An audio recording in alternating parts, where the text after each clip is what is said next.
Bagong kasambahay. Jonah, nasan na naman ang medyas ko? Wala ka talagang kwenta. Mas wala kang kwenta. Mata kasi ang pinanghahanap, hindi ang bunganga.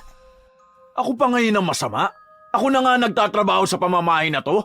Yan na nga lang ang trabaho mo tapos hindi mo pa magawa ng tama. Ay, punyeta, Anton!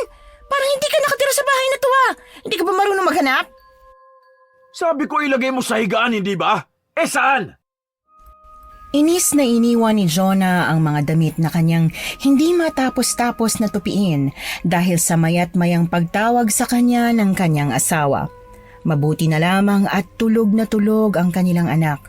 Nasanay na rin siguro ang sanggol dahil sa araw-araw nilang sigawan kaya hindi na ito basta-basta nagigising. Kung mangyari mang magising ang bata ay hindi na alam pa ni Jonah ang kanyang gagawin. Mahirap patahanin ang kanyang anak. Malilate na ako, Jonah. Ano ba? Naiiling na inakyat ng babae ang pangalawang palapag ng bahay matapos nitong tingnan ang anak na tulog sa kwarto nito. Ano, hindi mo pa rin ba mahanap? Ano sa tingin mo? Bilisan mo na. Ang kupad-kupad mo eh. Kunot noong tiningnan ni Jonah ang asawa nitong suot ang gusot-gusot na uniforme. Pawisan din ito at hingal na hingal dahil sa paghahanap nito ng nawawala niyang medyas. Hawak ng lalaki ang isang piraso ng medyas. Nakakasiguro ang babae na halos baliktarin na ng lalaki ang buong kwarto dahil sa paghahanap ng nawawala nitong kapares. Nilibot ni Jonah ang mata sa kwarto nilang mag-asawa. Ilang oras pa lang ang nakalipas ay maayos niya yung iniwan. Napabuntong hininga na lamang ng malalim ang babae. Ano pang tinatanga-tanga mo dyan? Hanapin mo na ang medyas ko. Kapag talaga natanggal ako sa trabaho dahil sa kakuparan mo, makakatigim ka talaga sa akin. Kinalma ni Jonah ang kanyang sarili sa kabinuksan ng maliit na cabinet na naroon upang kumuha ng ibang pares ng medyas para sa kanyang asawa. Tahimik nitong inabot sa kanyang asawa ang kanyang nakuha na agad namang tinanggap ng lalaki. Hubarin mo na muna yung uniforme mo. Gusot-gusot na Plansyahin ko na lang ulit saglit. Wag na, ayos na to. Kung sinabi mo lang sana na maraming medyas dyan di sana hindi na ako nag-abala pang maghanap. Buisit! Alam mo naman kung saan nakalagay yung mga medyas tsaka damit Huwag mong sabihin na hindi mo na maalala. Ay, ewan ko sa'yo. Alis na ako. May almusal dyan sa baba Ang tanghalian mo, dyan na rin sa bag mo. Sabing huwag ka na mag-abalang maghanda ng pagkain May pagkain sa pantry. Hamak naman na mas may lasa yun kaysa sa mga niluluto mo. Ubusin mong hinanda kong pagkain Baka kung ano na namang sabihin ng nanay mo na pinababayaan kita. Hindi na nakatanggap pa ng sagot si Jonah mula sa lalaki. Padabog nitong sinarado ang pintuan ng kanilang kwarto. Doon na lamang nakahinga ng maluwag ang babae. Nang marinig niyang nakaalis na ang lalaki, ay doon na siya nagpakawala ng malakas na sigaw. Ay! Walang iya ka, Anton! Napakawalang iya mo! Anong akala mo sa akin dito katulong? Putsa ka! Wala kang kwenta! Naiinis ako sa'yo! Ay! Sa oras na makabalik ako ng trabaho, iiwanan ko na kayo mag-ina. Pinagkakaisahan niyo pa ako? Ang yabang-yabang ninyo! Hingal na hingal ang babae sa kakasigaw habang nililigpit ang kalat na ginawa ng asawa. Nang matapos niyang ayusin ang lahat ay napahiga siya sa kama. Tinitigan niya ang kisame. Gusto na niyang makawala sa buhay na yon ngunit hindi niya alam kung paano. Ilang buwan pa lamang ang anak nila ni Anton. Kawawa ang bata kung sakaling iwan niya ito sa kanyang biyenan ngunit mas kawawa ito kung dalhin man niya sa kanyang pagtakas sa bahay na yon. Nabalik lamang sa realidad si Jonah nang marinig niya ang iyak ng kanyang anak.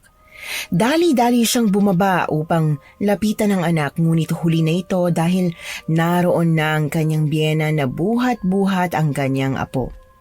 May matalim itong tingin sa kanya.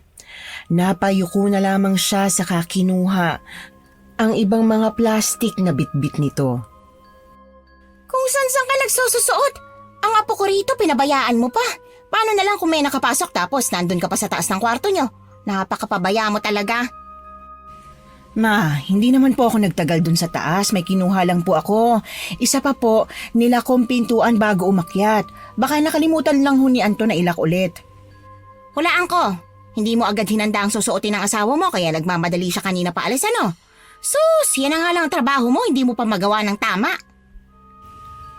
Sorry po, Ma. Hindi na po mauulit. Nakatungong binitbit ni Jonah palabas ng kwarto ng kanyang anak ang mga pinamili ng kanyang biyanan. Wala siyang pagkakakilanlan sa pamamahay na yon. Kahit siguro ituring siyang tao ay hindi pa pumasok sa isipan ng mag-ina. Palagi na lamang ganoon ang tagpo sa kada bisita ng matandang babae sa kanilang bahay. Nasa kabilang barangay pa ang bahay nito ngunit kung makabisita ay halos doon na tumira. 2 beses lang sa isang linggo ito hindi bumibisita sa kanila. Ang araw na yon ay Lunes, kung kailan abala ito sa pagzuzumba sa kanilang barangay, at Linggo naman kung kailan sinabi nitong araw daw ng Diyos na dapat paglaanan ng oras. Napairap na lamang sa hangin si Jonah habang inihahanda nito ang mga sangkap para sa kanilang pananghalian. Ang daming kilala ni Jonah na relihiyosa ngunit sa salita lamang. Kung sino pa ang laging nasa loob ng simbahan, ayun pang madalas maringgan niya ng mga salitang hindi kaaya-aya. Tapos na bang hugasan ng mga yan? Napatulog ko ng apo ko dun sa kwarto niya. Bakit kasi inihiwalay niyo pa sa paningin niyo yung bata eh? Maliit pa yan. Hindi niya pa kaya ang sarili niya. Tapos yung kwarto niya nandito pa sa baba habang kayong mag-asawa nandun sa taas. Diyos ko, ewan ko ba dyan kay Anton kung bakit ayaw akong patirahin dito sa bahay ninyo? May baby monitor naman ho kami doon sa taas, Ma. Convenient naman ho sa amin pareho na sa baba na ang kwarto ni baby. Anong convenient? Kung iiyak yung apo ko, di pareho kayong gising. Hindi mo man lang masamahan ang anak mo rito sa baba. Anong pag-iisip meron ka? Ma, napag-usapan na ho namin mag-asawa yan. Kilala ko ho ang anak ko. Hindi naman ho siya basta-basta nagigising tuwing gabi. Hindi na ako nagkulang sa pagpapaalala sa inyo ha. Sinabihan ko na kayo. O siya, tumabi ka na riyan. Ako na magluluto rito. Tapusin mo na yung tambak mong labahin. Mukhang 2 linggo na yata ang nandyan yan ha. Hindi mo man lang matapos-tapos. Marami lang ho kasing ginagawa, Ma. Sige ho, salamat po sa pagluluto. Inismiran na lamang siya ng matandang babae kaya naman ay ipinagkibit balikat na lamang yon ni Jonah. Kailangan niyang matapos agad ang kanyang mga tutupiin dahil paniguradong marami na namang iuutos sa kanya ang biyenan. Hindi nga ito nagkamali dahil pagkatapos nilang mananghalian ay niyaya siya ng matandang babae sa likuran ng kanilang bakuran upang magwalis at magsiga ng mga natuyong dahon. Ay, aakyatin na kayo maya-maya ng ahas yan sa loob ng bahay nyo dahil sa dumi ng bakuran ninyo. Ayos lang sana kung kayo lang kakagatin eh. Pero paano naman yung apo ko? Bilisan mo na dyan habang hindi pa siya nagigising. Baka humakalanghap ng usok si baby doon sa loob at masuffocate.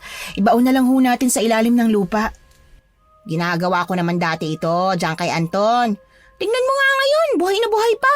Ay, mas mainam nang magsiga para naman mawala ang mga lamok dyan sa loob ng bahay.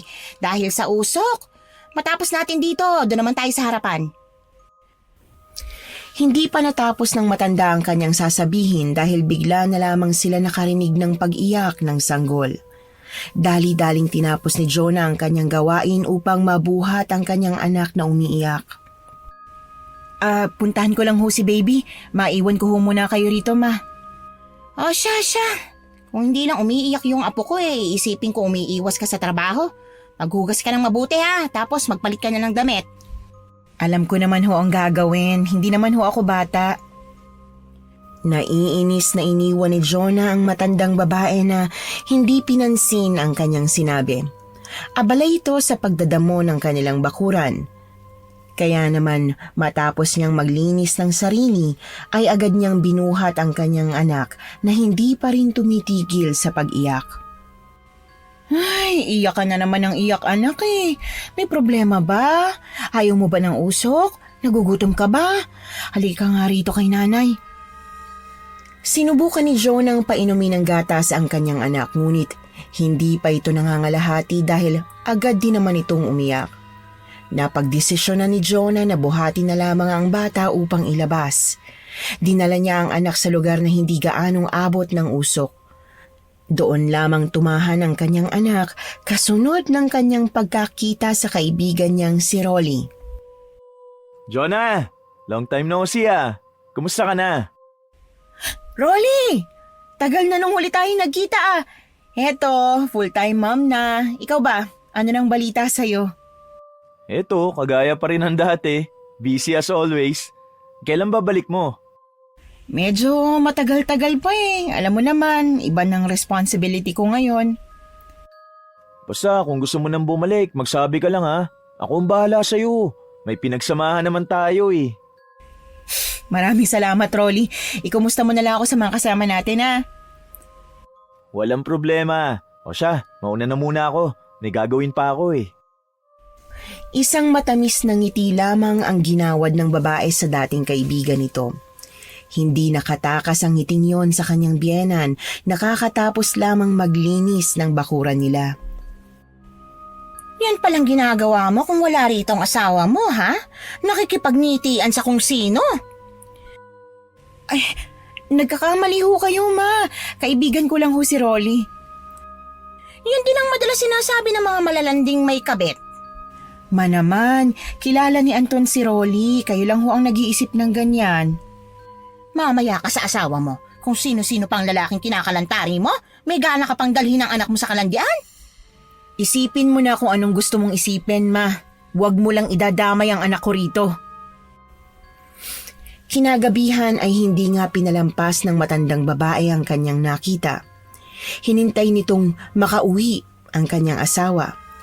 Tulog na ang kanyang anak pero ang kanyang biyenan ay matalim pa rin ang titig sa kanya. Nakatapat ito sa kanya habang nakahalukip-kip. 10:00 na ng gabi nakauwi ang kanyang asawa. Mahahalata sa mukha nito ang kanyang pagod kaya naman agad na tumayo ang babae papuntang kusina upang ipagtimpla ito ng kape. Tumayo rin ang kanyang biyenan upang salubungin ang anak nito ngunit nilampasan lamang siya ni Anton. Dumiretso ang lalaki sa kwarto ng anak kaya napaupo na lamang ulit ang matandang babae. Bakit ngayon ka lang, Anton? Oh, bakit nandito pa kayo, ma? Ang tanong kong sagutin mo, bakit ngayon ka lang? Sa pagkakaalam ko hanggang 7:00 lang ang trabaho mo. 10:00 na oh. Ma, hindi ba't napag-usapan na natin to? Kung bibisita ka sa bahay hanggang 5:00 lang. May kanya-kanya na tayong buhay, ma. Sana naman irespeto niyong pamilya namin. Respeto? Usapang respeto lang naman pala eh. Bakit hindi mo tanungin ang asawa mo kung sinong nilalandi niya habang wala ka rito? Ano na naman to, ma? Pagod ako. Wala akong oras para rito. Bakit hindi ka mismo magsabi, Jonah? Sabihin mo sa asawa mo kung sinong nilalandi mo. Napabuntong hininga ang babae saka iniabot ang tasa ng kape sa kanyang asawa na agad namang tinanggap ng lalaki. Si Rolly, dumaan dito kanina, nangumusta. Ganun ba? Kumusta na raw sila? Ano to, Anton? Huwag mo sabihin sa akin na kilala mong kirida ng asawa mo. Ma, ang mabuti pa umuwi ka na. Pareho tayong pagod dito. Kilala ko si Rolly. Huwag mo na ulit ipagpilitan pa ang usapang ito. Galit na nagdabog ang matandang babae palabas ng kanilang bahay. Dinuro pa nito ang mag-asawa na may biling pagbabanta. Kapag talaga nagkandaletse-letse ang buhay nyo rito, wag na wag kang magmamakaawang lumapit sa akin, Anton, ha? Pinagsabihan na kita tungkol dyan sa kamalasan na dinala mo sa pamamahay na ito. Hindi ka talaga marunong makinig. Nang tuluyang makaalis ang matandang babae ay doon lamang nakahinga ng maluwag si Jonah. Nagkatitigan silang saglit ng kanyang asawa. Napabuntong hininga ang lalaki saka mabilis na hinigop ang laman ng tasa ng kape na nasa kamay nito. Huwag mo nalang pansinin si mama. Alam mo naman na may sakit sa utak yan eh. Hindi ko talaga maintindihan kung bakit mainit ang dugo sa akin ng nanay mong yan. Wala naman akong ginagawang masama. Lahat na lang ng ginagawa ko, pinupunan niya. Hayaan mo na. Siya nga pala. Na-promote ako kanina. Ibig sabihin nun, mataas na rin ang sahod ko.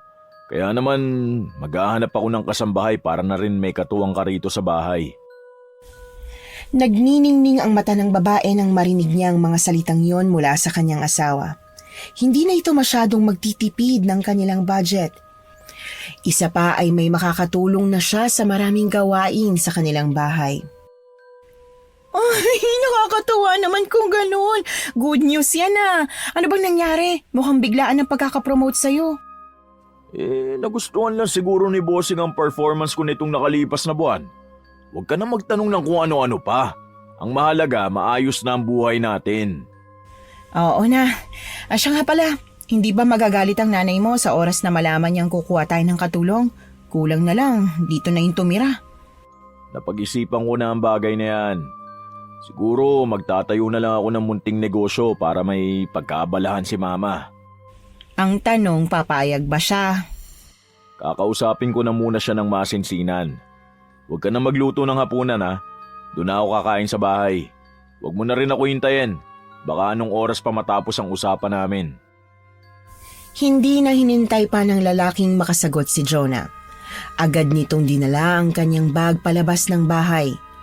Narinig ni Jonah ang umandarang sasakyan saka umalis papalayo ng kanilang bahay.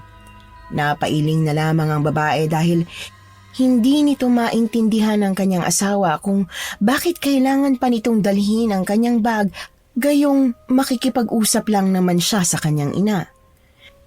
Imbis na magmukmok ay pinili na lamang ni Jonah na manood ng kanyang paboritong palabas sa telebisyon. Napabuntong hininga siya dahil alam niya kung bakit nababagot siya ng mga ganong oras. Masyadong malaki ang bahay para sa kanilang pamilya. 2 palapag ang bahay na yon na kanilang hinuhulog-hulugan sa bangko. May sasakyan sila pero hindi pa yun bayad. Nagsisimula pa lamang sila ngunit para kay Jonah ay masyadong matagal ang kanilang pag-usad. Natigil lamang siya sa kanyang pag-iisip nang makarinig siya ng pag-iyak sa kwarto ng kanyang anak. Dali-dali siyang pumasok doon upang patahani ng sanggol. Tiningnan niya ang kanyang relo. 6:00 na yon ng gabi. Sa ganong oras laging nagigising o umiiyak ang kanyang anak. Sa susunod na gising ng bata ay 12:00 pa ng madaling araw. Minsan ay 3:00 pa. Timing talaga palagi ang iyak mo, anak. Ano bang problema, ha? May masakit ba sa'yo? Dito lang si nanay, ha? Kinabukasan ay may dinalang magandang babae si Anton sa kanilang bahay. May dala itong isang malaking bag. May tipid itong ngiti sa kanyang labi nang ipakilala ito sa asawa ni Anton. Jo, si Selena nga pala. Siya ang makakatulong mo rito sa bahay. Magandang araw ho, ate. Kumusta ho kayo? Nako, wag mo na akong tawaging ate. Mukhang magkaedad lang tayo eh. Jonah na lang itawag mo sa akin. Nakakahiya naman po. Hindi po kasi ako sanay na ganun eh. Ang late-late ng problema, pinapalaki nyo pa pareho. Kayo na ang bahala kung ano itatawag nyo sa isa't isa. Siya nga pala, Selena. Ang kwarto mo sa sunod niyang pintuang yan. Kwarto yan ng anak namin. Sa taas naman kwarto namin. May sarili kang banyo sa loob ng kwarto. Ang trabaho mo rito, tulungan ng asawa ko sa mga gawaing bahay. Maliwanag? Opo, kuya. Maraming salamat ho. O siya, pumasok ka na muna dyan sa kwarto mo. Ayusin mo na ang mga gamit mo. Lumabas ka na lang kapag tapos ka na. Agad namang tumalima ang babae sa sinabi ng amo niya. Buhat ang malaking bag na dala ay pumasok siya sa kwartong nakalaan para sa kanya. Nang maisarado ng babae ang pintuan ng kwarto ay doon lamang nag-usisa si Jonah sa kanyang asawa. San mo naman siya nahanap? Mukhang bata pa yun ah. Ilang taon na ba yun? Makinis din ang kutis niya. May alam bang trabahong babaeng yan? Pamangkin siya ng CQ doon sa pinagtatrabahuan ko. Nakakaawa naman dahil walang tumatanggap sa kanyang trabaho. Kasi raw hindi nakapagtapos ng high school. Galing pa siya sa probinsya. Inalo ko na ng trabaho kasi saktong naghahanap naman tayo na makakasama sa bahay, di ba? Mabuti na nga lang at tinanggap niya agad kaya hindi na ako nahirapang maghanap. Dapat nag-background check ka muna. Malay mo, may masamang balak yan, dinapahamak pa tayo at ang anak natin. Mabait ang guard na yon, kaya alam ko ring walang gagawin sa ating masama ang pamangkin niya. Mukha pa nga lang nun halos hindi na makabasag pinggan. Hindi na nakasagot pa si Jonah sa kanyang asawa dahil agad din namang lumabas ng silidang kanilang bagong kasambahay. Ninitian nito ang mag-asawa.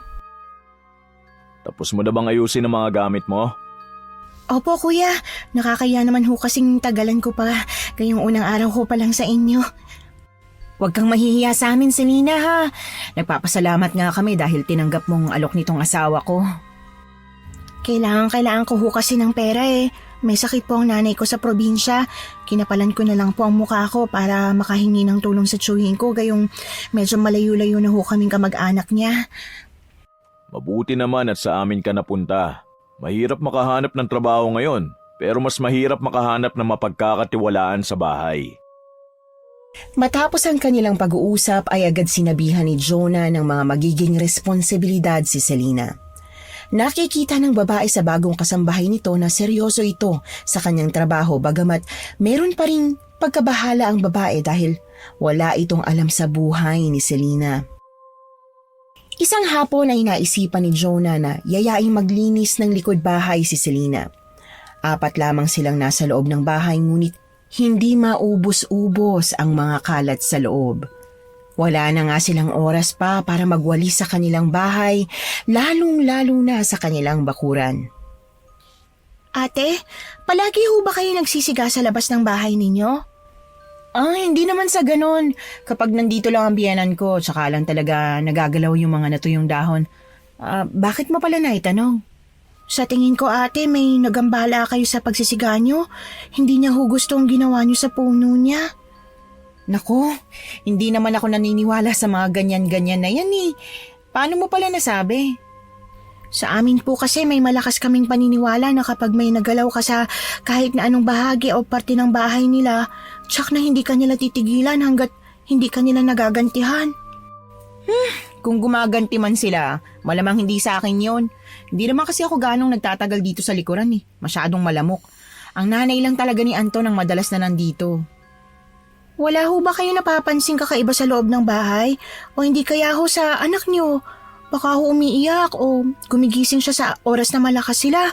Kadalasan 12:00 o 3:00 sila nanggugulo pero nagpaparamdam ho sila bandang 6:00 ng hapon. Kung wala naman ho kayong nararamdaman, swerte nyo naman po. Baka hindi ho kayo ang pinaglalaroan niya. Nagtaasa ng balahibo ni Jonah sa batok nang marinig niyang sinabi ni Selena. Pilit niyang inali sa kanyang isipan ang nangyayari sa kanyang anak ng mga nakalipas na buwan. Hindi siya mapalagay. Hindi niya mapapatawad ang kanyang sarili sa oras na malaman niyang totoo ang sinasabi ng dalaga. Pinakiramdaman muna nito ang kanilang bahay kung meron bang kakaiba, ngunit lumipas naman ang mga araw na pareho lang noong nakaraang mga buwan. Ngunit tila si Jonah lamang ang hindi nakakaramdam ng kakaiba sa kanilang bahay dahil hindi nito makakalimutan ang usapan nila ni Rolly nang minsan silang magkita ulit. May tao ba sa inyo? Wala, ako lang ngayon ang nandito sa bahay simula kaninang umaga. Bakit? May nakita kasi akong tao sa taas habang nagja-jogging ako eh. Baka namamalikmata ka lang. Imposible namang may tao rito. May pinuntahan ng kasambahay ko tapos ang biyenang ko naman, hindi na bumabalik yung dito. Si Anton naman nasa trabaho. Ilang araw ko na kasing napapansin na may tao sa ikalawang palapag ng bahay nyo. Mag-iingat ka ha.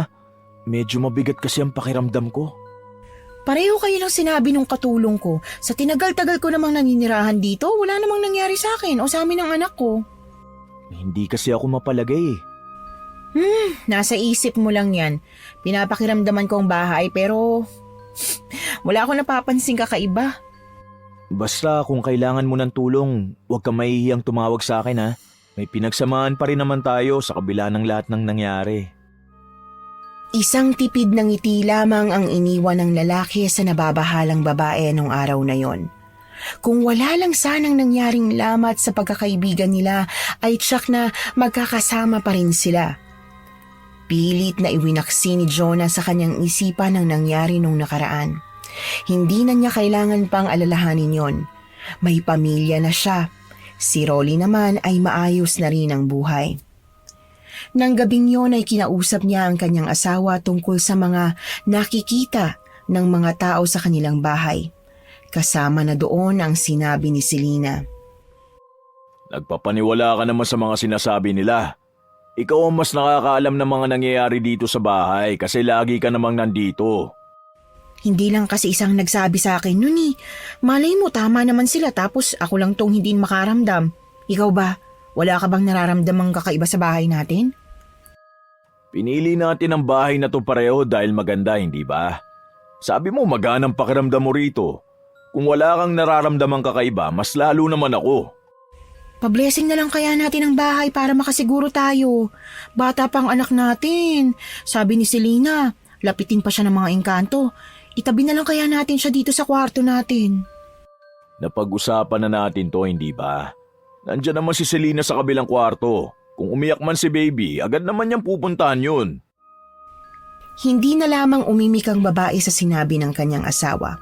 Sa 9 na buwan buhat nang sila ay magkaanak, ay minsan lamang niya na itatabi sa kanilang kwarto ang tulugan ng kanilang anak. Ang mga pagkakataong pangyon ay sa tuwing nagkakasakit ang sanggol. Ang madalas na nag-aalaga sa tuwing nagkakasakit ang bata ay ang biyenan pa ng babae. Ang rason ni Anton kung bakit hindi nila tinatabing matulog ang kanilang anak ay may trauma siya sa mga bata. Ayaw niyang katabi ang mga sanggol kahit matagalan sa iisang kwarto dahil sa hindi niya masabing rason. Basta't nararamdaman lang daw niya na natatakot siya sa kanilang anak. Mababaw na dahilan pero sa tingin ng babae ay may pinagmulan ang takot ng kanyang asawa. Mas pinili niyang samahan ito kesa ang bantayan ng kanyang anak. Ang laging rason niya sa biyenan sa tuwing pinapagalitan siya ay may baby monitor naman. Dumaan ang mga araw na napapadalas ang pagrereklamo ni Selena sa kanilang bahay. Ang dating ugali nito noong bago pa lamang siya sa kanilang bahay ay tila ba naglaho na lamang na parang bula. Napalitan ng ibang katauhan ng dating mahinhin na Selenang nakilala niya. Ate, pwede bang sa susunod na linggo na lang ako maglaba? Kakaayos lang itong kuko ko eh. Baka masira lang agad. Ay nako, Selena, alam mo namang hindi pwede yan eh. Walang susuotin ng kuya mo sa trabaho. Ikaw na lang maglaba, te. Ako na lang ang magbabantay sa bata. Akala ko ba na pag-usapan na natin ang magiging trabaho mo rito? Bakit parang nakakalimot ka naman yata? Ngayon lang naman ako nakiusap sa inyo ah. Ang damot-damot nyo naman ate. Kung may inuutos naman kayo sa akin, sinusunod ko agad. Tapos parang ito lang, hindi mo pa maibigay sa akin? Aba naman ining, syempre kasambahay kita. Natural susundin mo lahat ng inuutos ko sa'yo. Ikaw ang sinusweldohan namin dito. Ewan ko sa'yo ate. Kung hindi ka papayag na sa susunod na linggo na lang ako maglalaba, edi ikaw na lang ang maglaba ng mga susuotin ni kuya.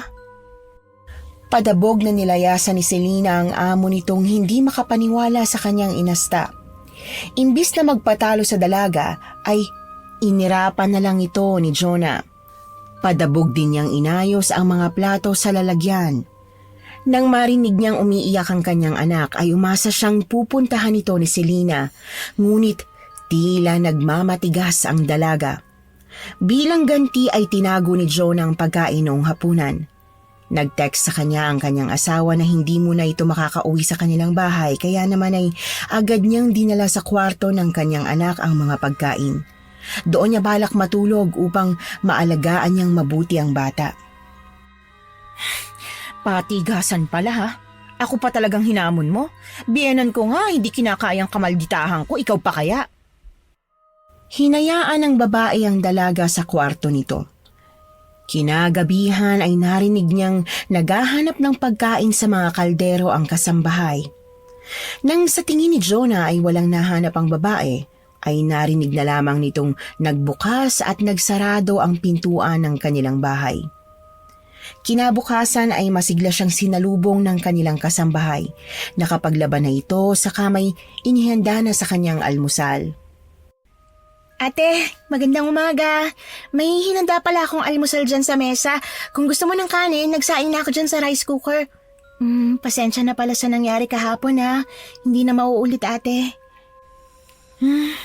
Mabuti naman at nahimasmasan ka. Hindi porket mabait kami sa'yo ng asawa ko, aabusuhin mo na.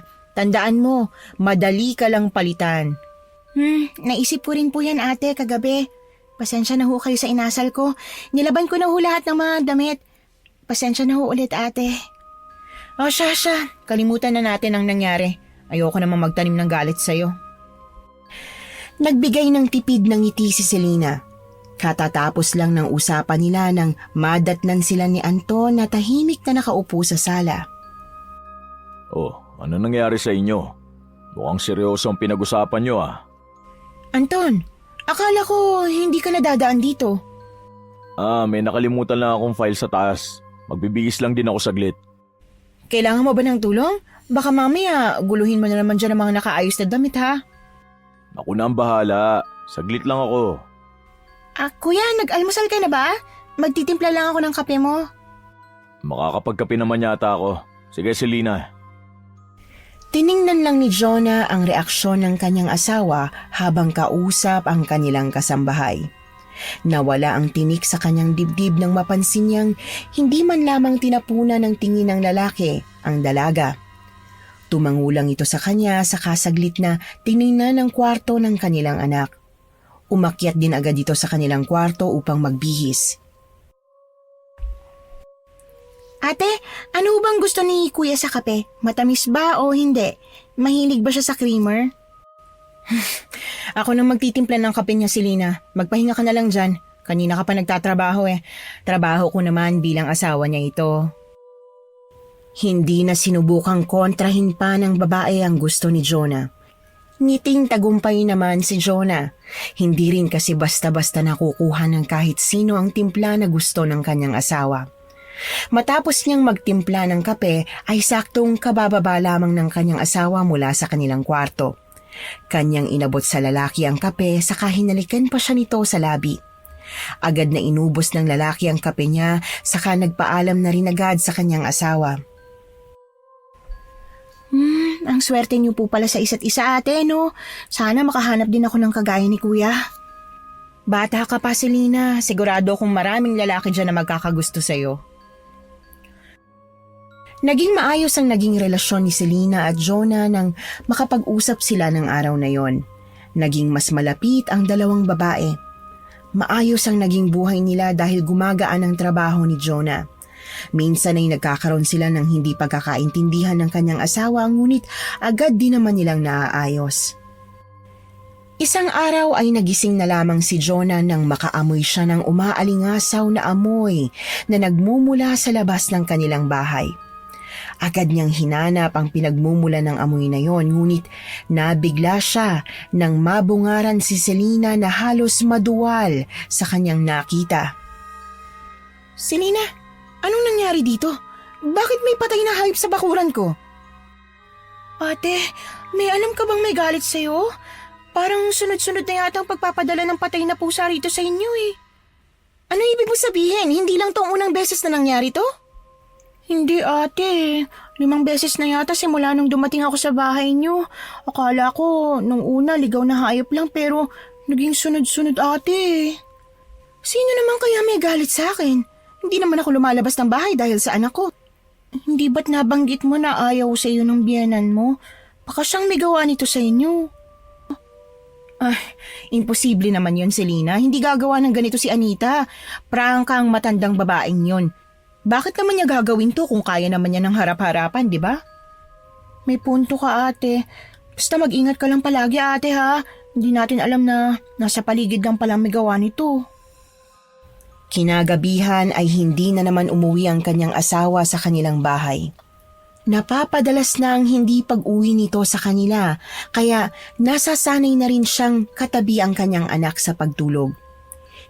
Iwinaksi niya sa kanyang isipan ang nangyari ng araw na yon. Ayaw niyang dalhin ang problema sa kanyang pagtulog. Ang kanyang tanging iniisip ay baka nagkataon lang. Pero nagkataon lang ba ang 5 beses na yon? Ay, ewan. Ayoko na muna isipin. Kinaumagahan ay may nabungaran na naman siyang patay na hayop. Halos mapasigaw siya dahil Hindi na sa bakura nakakalat ang katawan, kundi ay sa mismong pintuan na nila. Putsa, kailan ba to titigil? Wala naman akong ginagawa. Kadiri na, nakakainis. Umagang-umaga sira na agad ang araw ko. Inis na inabot ni Jonah ang dustpan na nakasandal sa gilid ng pintuan. Doon niya nilagay ang katawan ng patay na pusa sa kadali-daling itinapon sa basurahan na nasa labas ng kanilang bakuran. Gigil na gigil ito sa kung sino man ang gumagawa nun sa kanya. Sa kanyang pagdadabog ay hindi niya napansin si Rolly na papalapit sa kanya. Pawisan ng lalaki dahil sa pagtakbo. Gugulatin sana niya ang babaeng kaibigan, ngunit agad niyang napansin ang patay na katawan ng pusa na tinapon nito sa basurahan. Uy, Jonah. Oh, mukhang masama ang timpla ng umaga mo ah. Ano nangyari? Kainis eh! Lagi na lang ganito. Kita mo yan? Meron na namang nagpadala dito ng patay na hayop. May alam ka bang may galit sa inyo? Mukhang seryoso to kasi base sa sinabi mo, hindi lang unang beses nangyari to. Hindi ko alam ang gagawin ko, Rolly. Hindi ko pa nasasabi sa asawa ko to kasi minsan na lang siya umuwi ng bahay. Madalas pa tulog na ako kung umuwi siya. Pwede ba tayong pumasok sa loob ng bahay nyo? Baka nasa paligid pa naglagay niyan. Mabuti pa nga pumasok na tayo. Sumunod naman ang kaibigan nito sa kanya papasok sa kanilang bakuran.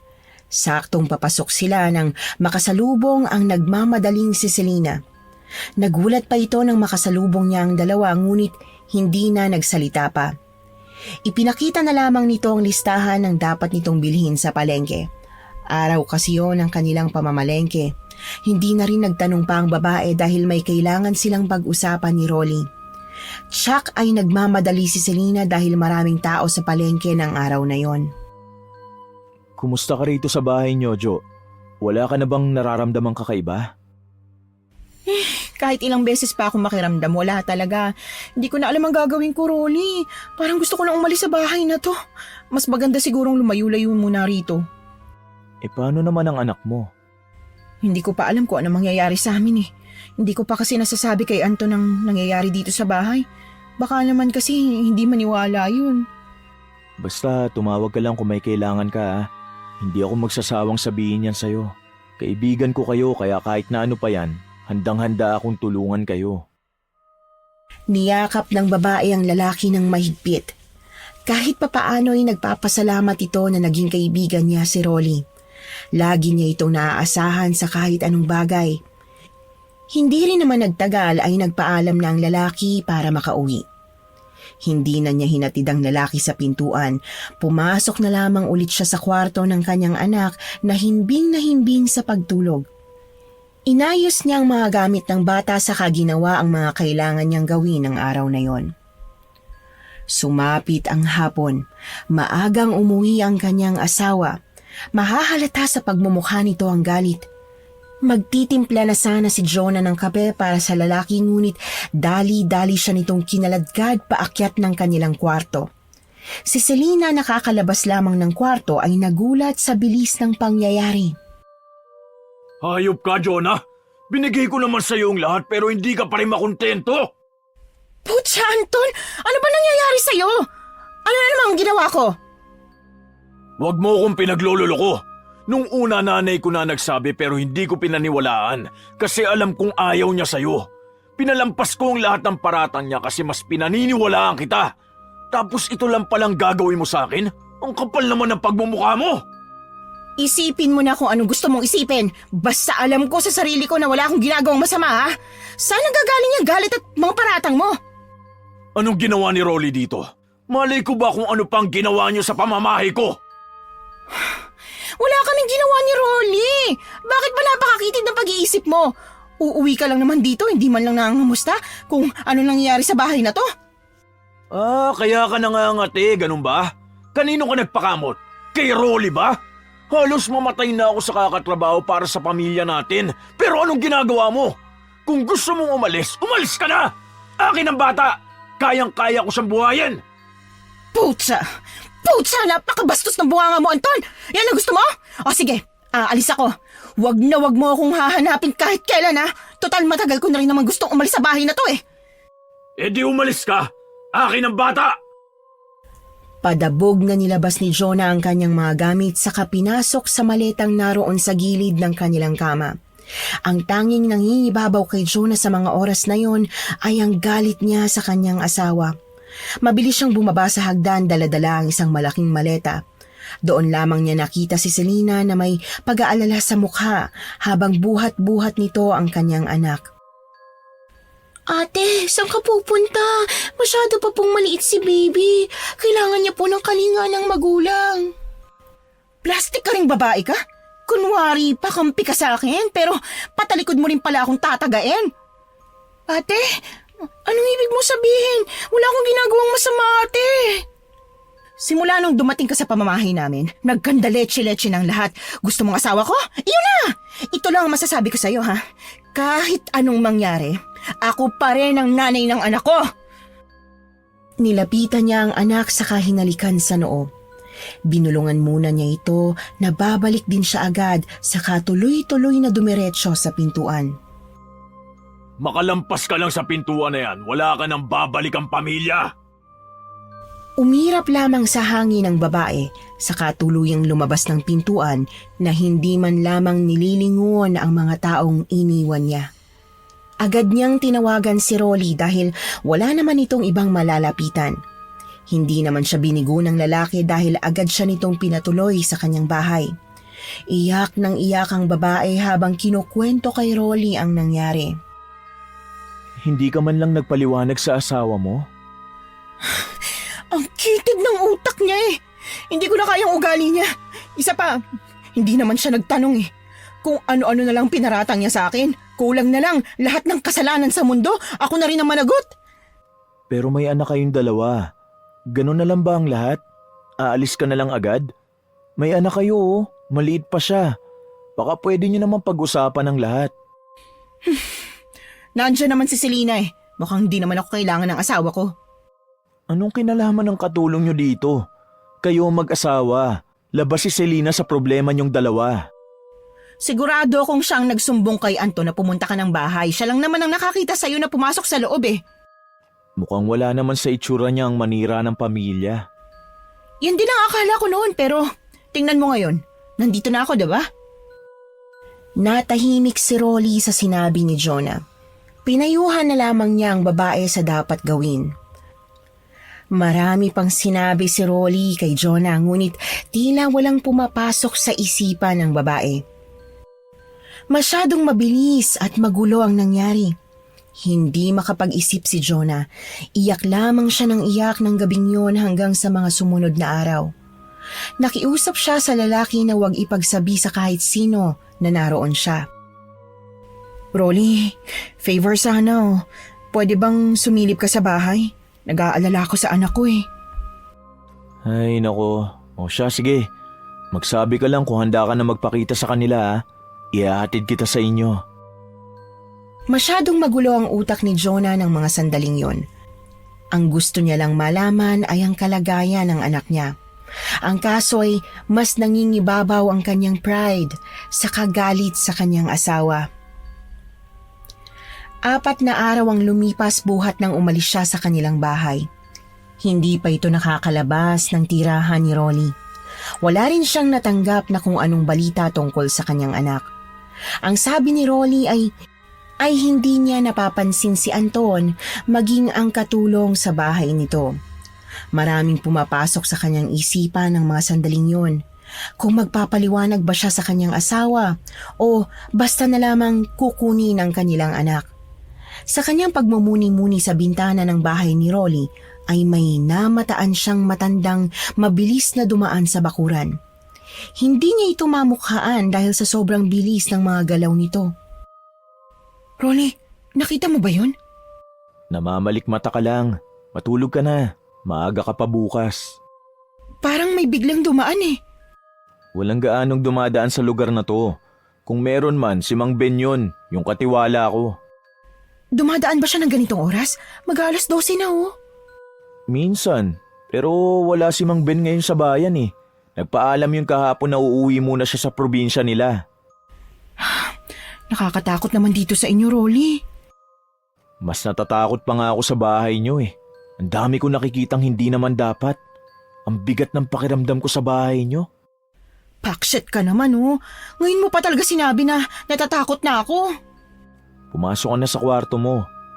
Teka, akala ko ba bibisitahin mo ang anak mo? Nag-isip sandali ang babae saka tumango-tango kay Rolly na prenteng nakaupo sa paboritong upuan nito habang nagbabasa ng libro. Mag-isa lang si Rolling naninirahan sa malaking bahay na naroon sa gitna ng gubat. Dating kilalang pamilya ang pamilya ng lalaki.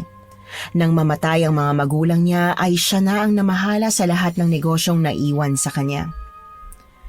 Sa sumunod na araw, gaya ng plano niya ay binisita niya ang bahay nila. Pinagdasal niyang wala na roon si Anton para wala siyang problema. Nakarating siya sa kanilang bahay na si Selena ang bumungad sa kanya. Huminga ng malalim ang babae bago tuluyang pumasok sa kanilang bahay. Ayaw niya rin namang bungangaan ng kasambahay na sa tingin niya'y pagod na rin sa trabahong naiwan sa kanya. Ate, saan ka ba nanggaling? Manahimik ka dyan, Selena. Makakalbo ka talaga sa akin eh. Gusto ko makita ang anak ko. Nasaan siya? Ano kasi, ate? Anong ka dyan? Nasaan ang anak ko? Bakit po galit ka sa akin, ate? May nagawa ba ako sa'yo? Hindi ikaw ang pinunta ko rito ha, kaya kumalma ka. Tabi nga dyan, bibisitahin ko lang ang anak ko. Mabilis niyang tinulak ang babae na naroon, nakaharang sa pintuan. Pilit siyang pinipigilan ng kasambahay ngunit hindi siya nagpatinag. Dumiretso si Jonah sa kwarto ng kanyang anak ngunit wala doon ang bata, maging ang mga gamit nito. Nasaan ang anak ko, Selena? Ilang araw lang ako nawala. Saan niyo dinala ang anak ko?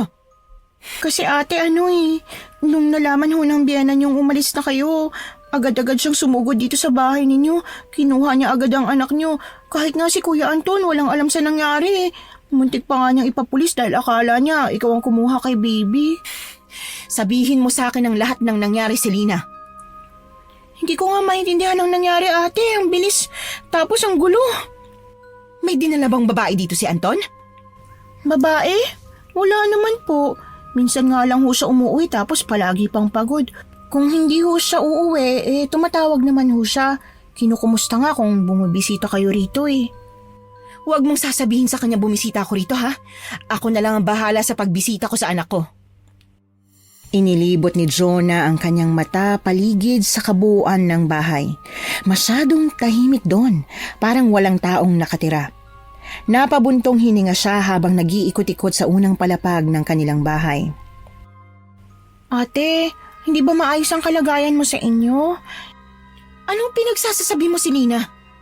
Parang hindi mo na kasi inaalagaan ang sarili mo eh. Pareho kayo ni Kuya, haggard na haggard. Wala ka naman dating butlig-butlig sa mukha pero ngayon parang dumarami na yata. Huwag mo nga pansinin, naiinis na nga ako eh. Maayos bang tinitirhan mo, ate? Parang iba na yan ah. Ang kinis pa dati ng balat mo pero ngayon. Ang bunganga mo, Selena. Sinasabi ko talaga sa'yo. Ikaw ang nagsabi kay Anton na nandito si Rolly, ano? Anong sinabi mo sa kanya?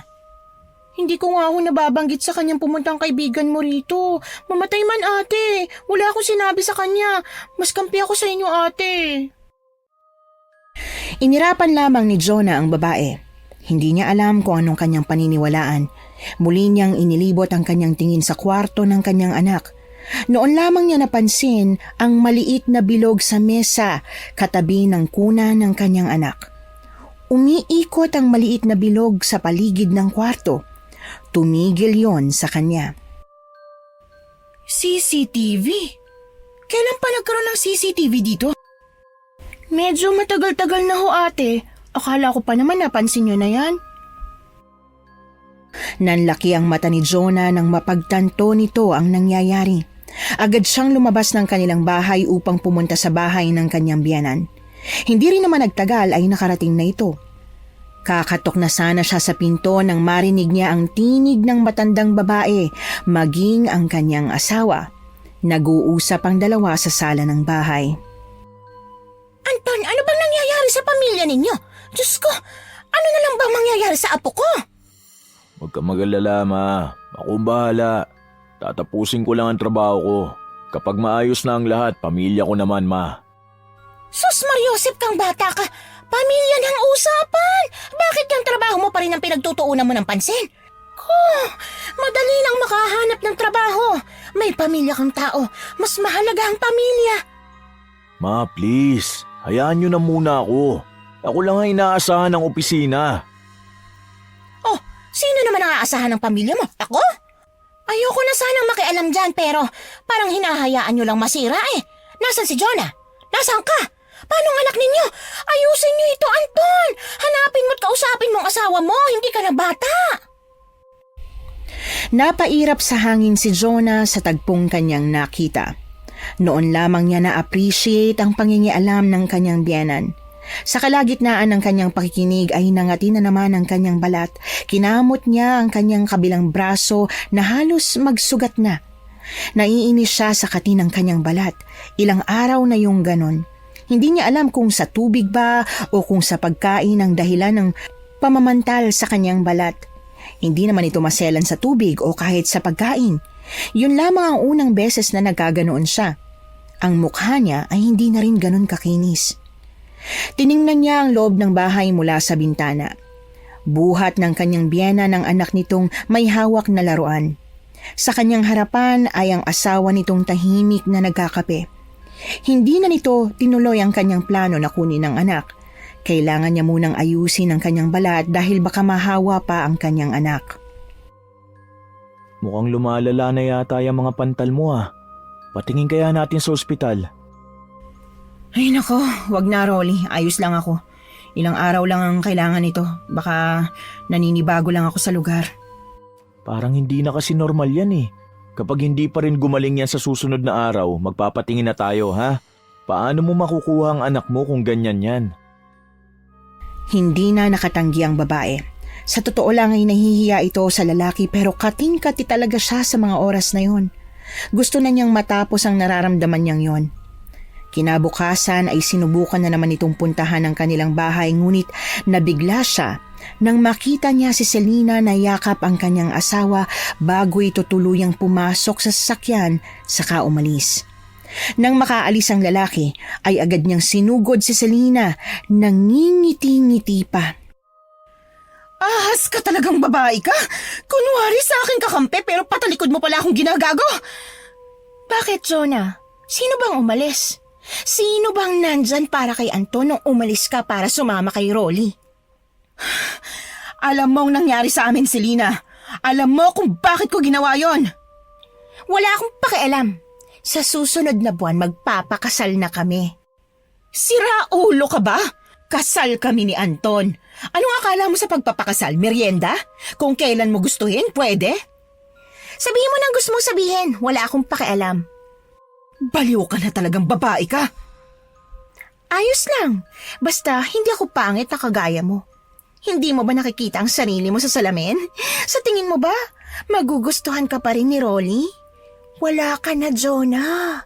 Kung sa produkto, expired ka na kaya, Sa galit ni Jonah ay hinila niya ang buhok ng nagmamataas na si Selena. Hindi rin nagpatalo ang kasambahay dahil gumanti ito sa kanya. Sampalan, sabunutan, yon ang naabutan na eksena ni Rolly sa bahay na yon. Agad niyang inawat ang dalawang babae. Teka, ano bang nangyayari dito? Ahas! Ahas kasing babaeng to eh! Tingnan mo nga mukha mo. Mukhang pumutok ng nana, oh. Kadiri ka naman. Hindi na napigilan ni Jonah ang maiyak dahil sa sinabi ni Selena. Hindi niya alam kung nasaktan ba siya dahil sa sinabi nito o dahil sa sakit na nararamdaman niya sa kanyang katawan. Hindi na napigilan pa ni Rolly ang kanyang sarili. Agad niyang dinala sa ospital ang babae para patingnan ang kalagayan nito. Tumatanggi man si Jonah ay nagmatigas ang lalaki. Wala rin naman silang napala doon dahil ang sabi ng doktor ay hormonal imbalance lamang ang pinagdadaanan ng babae. Kailangan lang nitong kumain ng masustansya, uminom ng tubig, saka matulog ng sapat na oras. Baka stress lang to. Ang sabi naman ng doktor, normal lang naman daw ang balat ko. Wala naman daw problema. Baka kung ano na yan, Jo. Magpa-albularyo na kaya tayo. Saka na yan. Kailangan ko makuha ang anak ko. Lalayo kami sa lugar na to. Paano kayo niyan? Akala ko ba magpapagaling ka muna? Hindi ko alam. Basta ang tanging nasa isip ko lang makuha ng anak ko. Tulungan mo ko, Rolly, please. Tutulungan kita pero kailangan mo muna magpalakas at ayusin ang sarili mo. Baka sabihin pa ng asawa mo, pinapabayaan kita rito. Gagaling din ako, Rolly. Mababaliw ako kapag hindi ko nakuha ang anak ko. Pakiusap. Tulungan mo kami. Alam kong marami na akong pabor na hinihingi sa'yo pero pakiusap, Rolly. O siya, halika na. Ayusin mo na ang mga gamit mo. Dadaling ko ang sasakyan. May bahay ako sa kalapit na probinsya. Doon muna kayo ng anak mo. Mahigpit niyang niyakap ang lalaki saka sunod-sunod na nagpasalamat dito. Malakas ang kabog ng kanyang dibdib habang inaayos ang kanyang mga kagamitan. Hindi nagtagal ay nakarating sila sa bahay ng kanyang biyenan. Lakas loob siyang kumatok sa pinto ng bahay. Ang kapal naman talaga ng mukha mo magpakita pa sa pamamahay ko, ano? Matapos mong iwan ang apo at ang anak ko? Ano kailangan mo? Hindi na ako magpapaligoy-ligoy pa. Kukunin ko ng anak ko. Matapos mo siyang iwan para ipagpalit sa lalaki mo? Wala akong lalaki. Kung ayan pa rin ang tinatanim mo sa utak mo, bahala ka na. Akin ang anak ko. Nasaan siya? Wala siya rito kaya umalis ka na. Hindi ako naniniwala. Ilabas mo ang anak ko! Wala nga eh. Bakit ba ang kulit mo? Kalagitnaan ng kanilang pagtatalo ay bigla na lamang bumukas ang pinto. Pumasok si Anton na pawis at hingal na hingal. Tiningnan lamang ng lalaki si Jonah, saka mabilis na nilapitan ang kanyang ina. Ma, kinuha mo na naman ba ang anak ko nang walang paalam? Anton, anong pinagsasasabi mo? Hindi ba't nag-text ka sa akin na sa'yo muna ang bata? Ma, wala akong tinetext sa'yo. Huwag na nga ho kayo magsinungaling. Nasaan ang anak ko? Anong ibig sabihin nito? Nawawala ang anak ko? Anong ginawa niyo sa anak ko? Sumagot ka, Ma! Anton! Ang anak ko! Ang anak natin, Anton! Nasaan si baby? Hindi ko alam, Joe. Gulong-gulo na ako. Kinuha ko lang siya kahapon eh. Wala ba sa kasambahay mo? Wala siya doon, Ma. Ilang araw na siyang hindi umuwi. Wala akong balita sa kanya. Anong pinagsasasabi mo, Anton? Nandun lang siya kanina. Magkayakap pa nga kayo. Hindi ko alam yan. Wala akong maalala. Wala akong maalala sa nangyari kanina o kahapon. Hindi ko alam. Napakunot noo si Jonah dahil ganoon din ang nangyayari sa kanya noong mga nakaraang araw. Hindi malinaw sa kanya ang lahat ng nangyayari, lalo na kung galing siya sa kanilang bahay. Parang may kung anong kakaibang nangyayari sa kanya kada lalabas siya ng bahay na yon. Napagdesisyon na nila na bumalik sa bahay nila. Paglabas nila ay naroon nag-aabang si Rolly sa labas ng kanyang sasakyan. Mas pinili na lamang ni Jonah na doon sumakay na nagpairap sa kanyang biyenan at nagpailing sa kanyang asawa. Nang makarating sila sa bahay nilang mag-asawa, ay naroon si Selena na abala sa pagwawalis ng bakuran. Gustong-gusto niyang sugurin ang babae ngunit pinigilan lamang niya ang kanyang sarili. Wala siyang panahon sa ganoong bagay. Mas mahalaga sa kanya ang kanyang anak. Ngumiti ito sa kanila nang mamataan niya ang mga itong kabababa lamang ng sasakyan. Mabilis niyang nilapitan si Jonah na nakahalukip-kip sa inis. Ate, kailan ka pa nakabalik? Putsa naman, Selena! Makikipagplastikan ka pa ba sa akin? Huwag kang mag-alala. Sayong-sayo na si Anton. Kailangan ko lang mahanap ang anak ko. Bakit ho ba? Nawawala? Hindi ba't nasa biyenan niyo? Sa tingin mo ba, hindi na ako nanggaling doon? Punyeta!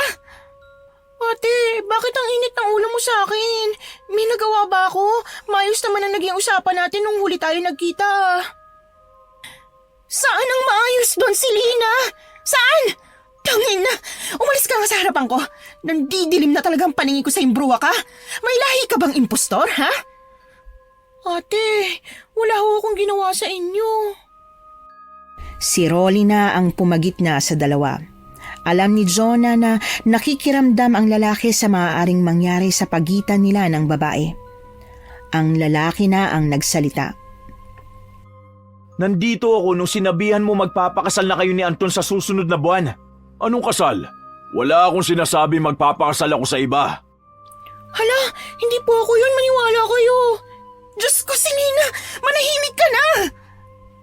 Ate, totoong sinasabi ko, hindi ako yun. Wala ako sa bahay na nagpunta kayo rito dahil nandun ako kay na Ma'am Anita. Ako yung nag-alaga sa anak niyo ng mga oras na yun, kahit tanungin niyo pa po siya. Eh sino yung babaeng nandito?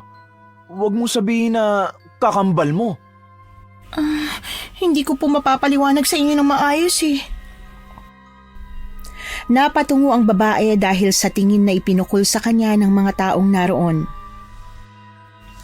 Sa totoo lang po, hindi ho ako nag-iisang pumunta sa bahay na ito. Ano bang nangyayari dito, Selena? Sabihin mo nga sa akin ang lahat. Kahit ho na ganun, hindi po ako nag-iisa. Sumunod ho siya sa akin. Sinong siya? Si Teresita po, yung kakambal ko. Ang buong akala ko ho, hahayaan niya ako mamuhay na malayo sa kanya eh. Ano bang nangyayari dito, Selena?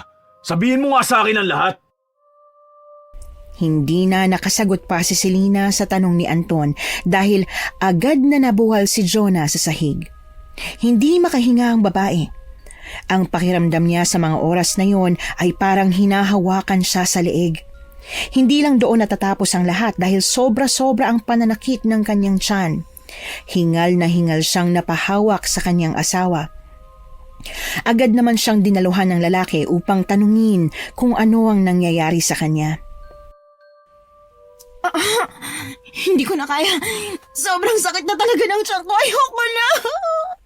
Patigilin niyo ng sakit. Hindi ko na kaya. Hindi na ako makahinga. Tulungan niyo ako.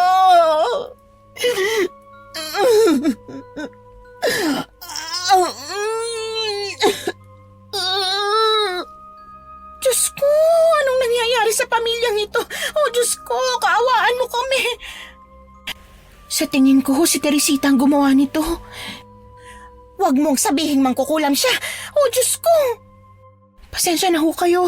Hindi ko rin ho alam kung bakit galit na galit siya kay Ate Jonah. Nasaan siya? Ituro mo sa akin kung nasaan siya. Hindi ko rin ho alam dahil siya lang ho nagpapakita sa akin. Ako umaayos ng lahat ng kalokohan niya pero wala akong alam kung nasan talaga siya. Ang sakit! Kung siya ang may gawa nito, paniguradong nasa kanyang anak ko. Halina kayo. May kakilala akong albularyo. Sa tingin ko matutulungan niya tayo. Sumunod ang lahat kay Rolly. Hindi pumayag si Anita na hindi makakasama si Selena. Ang sabi pa ng matandang babae ay baka si Selena pa ang may gawa ng lahat, kaya para sigurado ay dapat naroon si Selena. Halos 1 oras din ang kanilang naging biyahe patungo sa bahay ng albularyo. Medyo liblib ang lugar pero nadadaanan naman ng sasakyan kaya hindi na sila nahirapan pang makapasok agad. Nang makarating sila ay agad silang pinagbuksan ng matandang lalaki. Ang sabi pa nito ay inaasahan niya ang kanilang pagdating. Sinabi ng matanda na malapit lang sa kanila ang mangkukulam. May inggit sa kanila ang babae lalong-lalo na kay Jonah kaya siya ang nakita nitong paglaruan. Kung nandito lang ang anak ko sa paligid, nasaan? Nasaan siya? Hindi ko na alam ang gagawin ko. Kung hindi ko lang sana iniwan ang anak ko, kasalanan ko lahat ng nangyari.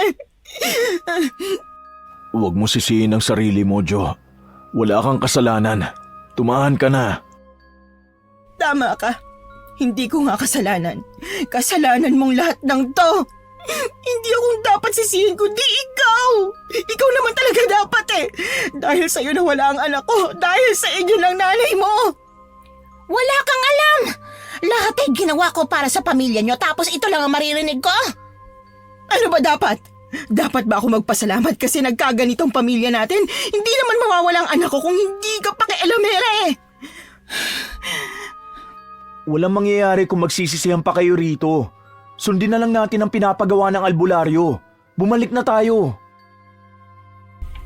May binigay na anting-anting kay Jonah ang albularyo. Ang bilin nito ay hinding-hindi niya huhubarin ang kwintas kahit na ano pa ang mangyari. Masyadong malakas ang kulam.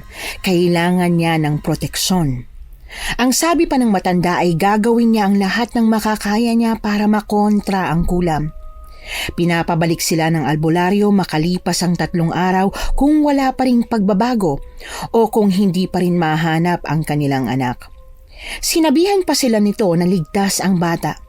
Walang balak ang mangkukulam na saktan ng bata pero hindi nito masisigurong titigilan na si Jonah. Binigyan ng albularyo ng anting-anting ang lahat ng pumunta ron. Iyak nang iyak si Jonah habang pauwi. Hindi niya pa kayang umuwi sa kanila lalo't wala roon ang kanyang anak. Umiyak siya kay Rolly na naroon sa kanyang tabi habang pinagmamasdan siyang wala man lang magawa. Mababaliw na yata ako, Rolly. Ang sabi niya nasa paligid lang ang anak ko pero nasaan? Bakit wala siya? Bakit hindi ko siya mahanap? Mababalik din sa'yo ang anak mo. Manalig ka lang. Makakauwi rin siya. Hindi ko na alam ang gagawin ko, Rolly. Pagod na pagod ng katawan ko. Hindi na rin kaya ng utak ko. Hindi ko alam ang mangyayari sa oras na may mangyaring masama sa anak ko, Rolly. Ikamamatay ko. Sa ngayon, magpahinga ka muna. Bukas mo na isipin ang lahat. Hindi tayo titigil hanggat hindi natin nahahanap ang anak mo. Walang magawa si Jonah kung hindi piliting ipahinga ang kanyang katawan dahil sa pagod, pangangati at pinaghalong sakit at hapdi. Nang sumunod na araw ay agad silang naghanap. Hindi nakatulog ng maayos si Jonah dahil sa pag-aalala sa kanyang anak. Nilibot nila ang kalapit na mga bahay maging ang mga abandonadong gusali pero hindi nila mahanap ang kakambal ni Selena. Tahimik na nakasunod si Selena sa kanila. Nanibago ang babae sa pagiging tahimik nito pero hindi na niya gaanong pinansin pa dahil mas nakatuon ang kanyang atensyon sa paghahanap sa kanyang nawawalang sanggol. Jonah, sa tingin mo ba nasa maayos na kalagayan ng anak mo? Anong klaseng tanong yan? Ipagdasal mo na lang na walang ginawang masama ang kakambal mo sa kanya kundi ikaw talagang makakatikim ng ganti ko. Bakit? Ano bang gagawin mo sa akin kung sakali? Selena, mukhang hindi ngayon ang tamang oras para sa tanong mong yan. Alam mo naman kung gaano kaseryoso ang sitwasyon ngayon. Ganun ba, Rolly? O siya, sige. Maghahanap na muna ako rito. Kayo na muna dyan. Napailing na lamang ang lalaki sa inasal ng babae. Naiinis si Jonah sa lahat ng bagay na makita niya, kabilang na doon ang mga ingay ng sasakyan. Boses ni Anton, ingay ni Anita, maging ang pagmumukha ni Selena. Si Selena. O bakit? Anong meron kay Selena? Hindi siya si Selena. Hindi siya si Selena, Rolly. Paano mo nasabing hindi si Selena yun? Lahat tayo may kwintas mula sa albularyo. Walang suot si Selena. Nangako siyang hindi niya huhubarin yun. Isa pa, tanging albularyo lang makakatanggal ng kwintas niya. Ang ibig sabihin... Oo, siya si Teresita. Sundan natin siya, Rolly. Halika, dito ko siya nakitang dumaan. Bilisan mo. Dali-dali silang pumunta sa abandonadong bahay na hindi kalayuan sa kanila. Nabigo ang mga itong mahanap ang babae sa abandonadong bahay. Agad na tinawagan ni Rolly si Anton upang sabihin ang nangyari. Napag-usapan ng mga itong pupunta sila sa bahay ng albularyo habang si Jonah at Rolly naman ang hahabol kay Teresita. Lakad takbo ang ginawa ng dalawa. Hindi inalintana ni Jonah ang mga putik at masukal na daan. Napunta ang dalawa sa gubat ngunit nagulat ang mga ito nang makita nila sa hindi kalayuan ang bahay ni Rolly. Anong ginagawa natin dito? Ito bang sinasabi ng albularyo na malapit lang ang mangkukulam? Ikaw bang mangkukulam, Rolly? Pinaglalaroan mo ba ako? Jonah, naiintindihan ko kung anong pumapasok sa isip mo. Pero wag mo naman sana akong pagbintangan. Simula nung maliit pa tayo, magkaibigan na tayo. Alam mo ang lahat ng nangyayari sa buhay ko. Pasensya ka na, Rolly. Halika na. May alam ako abandonadong lugar hindi kalayuan sa bahay. Sa tingin ko nandoon si Teresita. Sumunod ang babae kay Rolly na tahimik na nakikiramdam sa paligid. Kinakabahan si Jonah sa maaaring mangyari. Ilang masukal na daan ang kanilang dinaanan bago makarating sa abandonadong bahay na sinasabi ni Rolly. Yon ang dati nilang bodega na hindi na gaanong ginagamit simula nang mamatay ang mga magulang ng lalaki. Nakarinig sila ng pag-iyak ng sanggol. Nanlaki ang mga mata ni Jonah nang marinig niya ang pag-iyak ng kanyang anak. Papasok na sana siya nang hilahin siya ni Rolly. Hindi tayo nakakasigurong ligtas nga ang lugar na yon. Maghintay muna tayo saglit. Nag-text ang asawa mo na malapit na sila sa bahay ng albularyo. Maghintay muna tayo bago tayo kumilos. Ilang segundo lang ay nakatanggap ng mensahe si Rolly na magsisimula na ang nasa kabilang panig ng ritual, kaya naman agad na kumilos si Rolly upang pasukin ang bahay. Kumuha ito ng tuyong troso na nakakalat at agad na binuksan ang pintuan ng bodega. Nagulat ang mga ito nang madatnan nila si Selena at Teresita na naroon. Hawak ni Selena ang bata habang pinatatahan nito. Agad na natukoy ni Jonah kung sino si Selena dahil sa kwintas na suot nito. Ate, traidor ka talaga, Selena!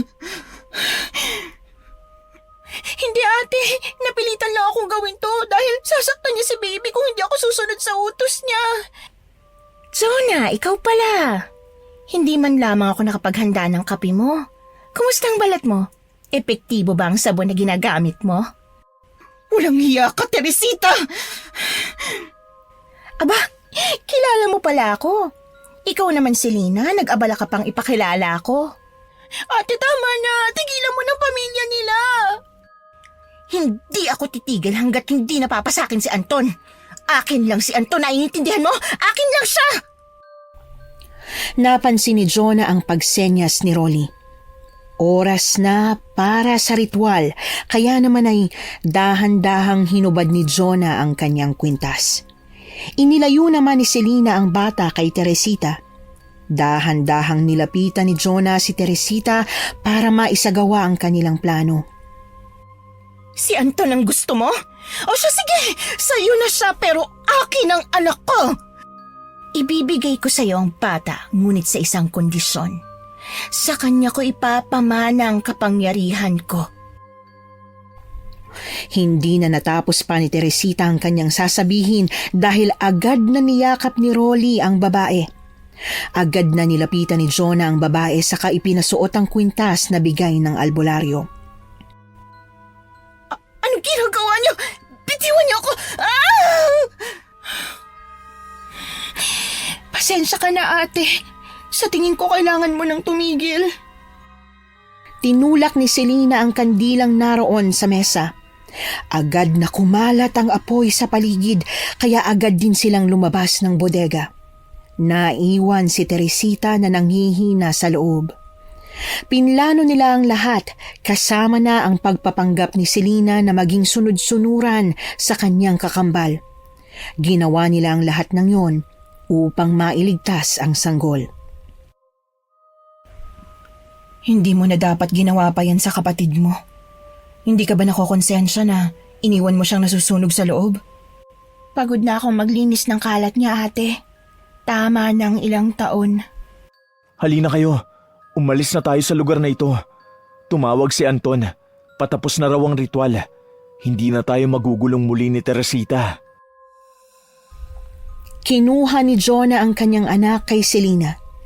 Nang makilala ng sanggol ang amoy ng ina, ay napahagikgik ito. Niyakap ni Jonah ang kanyang anak saka nagsimulang umalis sa lugar na yon. Kasabay ng paglubog ng araw ay ang bagong pag-asa sa buhay ni Jonah na magsimulang muli kasama ang kanyang pamilya. Iniwanan nilang nasusunog ang bodega at hindi na lumingon pa.